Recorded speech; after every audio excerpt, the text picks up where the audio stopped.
Hey everybody, Nick Espinoza, your chief security fanatic here, and today we are talking robots because we're soon going to be living with the humanoid versions of them, and this is coming. If you don't think it is, it really is. Now, Maxwell Zeff of TechCrunch had a really good write-up on this, and here's what's going on. Norwegian robotics startup 1X plans to start early tests of its humanoid robot known as Neo Gamma, quote, a few hundred to a few thousand homes, end quote, by the end of 2025. They're putting them in, and let's say it's game on. Now, that's according to their CEO, Bernd Burnich, and I believe I'm pronouncing that correctly because I did look up what an O with a line through it sounds like in Norwegian. Now, Neo Gamma is going into homes this year, Burnich told TechCrunch in an interview at NVIDIA's GTC 2025. Quote, we want to invite early adopters in this year to help us develop the system. We wanted to live and learn among people, and to do that, we need to take Neo into their homes and help us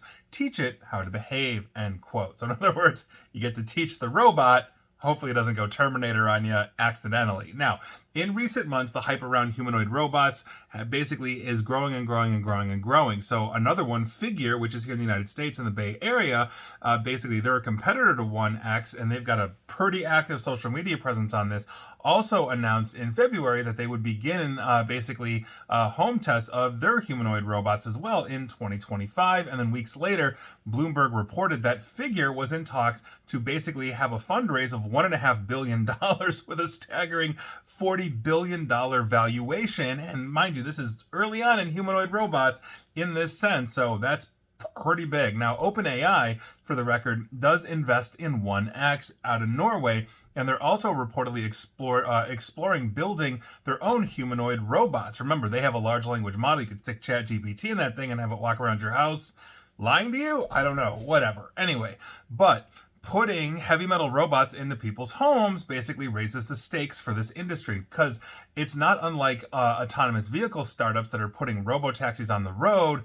This, for the record, can turn south pretty quickly. However, Burnich is quite open about the fact that Neo Gamma is a long way off from commercial scaling and autonomy. And while Neo Gamma uses AI to walk and balance, it's not really fully capable as full autonomous movements as of right now. And to make in-home tests possible, Burnich says that 1X is, quote, bootstrapping the process, end quote, by relying on teleoperators, humans in remote locations that can view into Neo Gamma's cameras and sensors in real time and then take control of its limbs. In other words, you're inviting the robot into your house, but so are the cameras with the humans behind it basically rolling the robot. So in these in-home tests will allow 1X to collect data on how Neo Gamma operates in the home.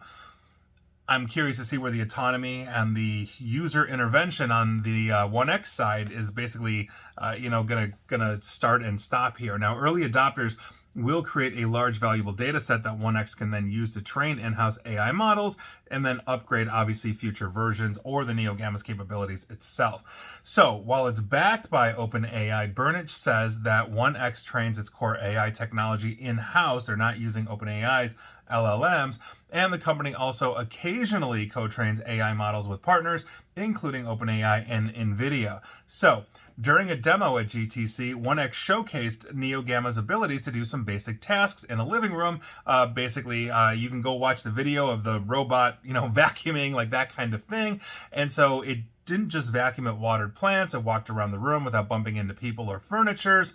However, it wasn't exactly 100% great of a demo, because at one point the robot started shaking and then collapsed into Burnich's arms, and a 1X employee, for the record, blamed spotty Wi-Fi at the conference and a low battery on the robot, so you got to keep those things charged. Now, let's dive into why I'm not exactly a fan here, because obviously, let's look at these home tests, not to mention when this thing is fully deployed in the field. Think Amazon Echoes, that have cameras in them, collecting data from microphones and cameras inside of your house, basically, and then training the AI models on it raises a whole bunch of privacy concerns. And so naturally, let's say you have some kind of unique layout in your house. It's the first time one of these robots has seen it. It's mapping it. Is it sending that mapping data back to say, oh, this is how all the other robots can handle it? Well, what about the privacy of my unique interior in my home? And so in an email to TechCrunch, basically a 1X spokesperson said, that customers can decide when a 1X employee can view NeoGamma's surroundings,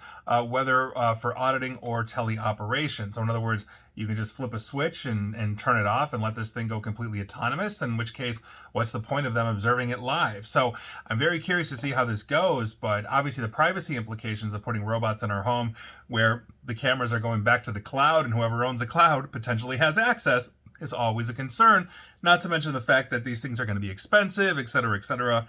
Odds are, I believe the one that Elon Musk's company is building is supposed to be like 30 grand when you buy it. So figure this is not going to be for everybody, especially when you can go buy like a Volkswagen, for the same thing. Nevertheless, this is coming. It's on its way, and it's not going anywhere. If anything, it's going to grow. So think about iRobot. Think about, anything else. Think about Terminator. It's going to be somewhere in between. I'm not saying these things are going to rise up against their human masters, but that said, if they're centrally controlled, who's to say somebody couldn't have some fun?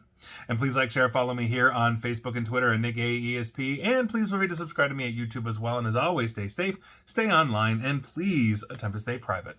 Thanks, everybody.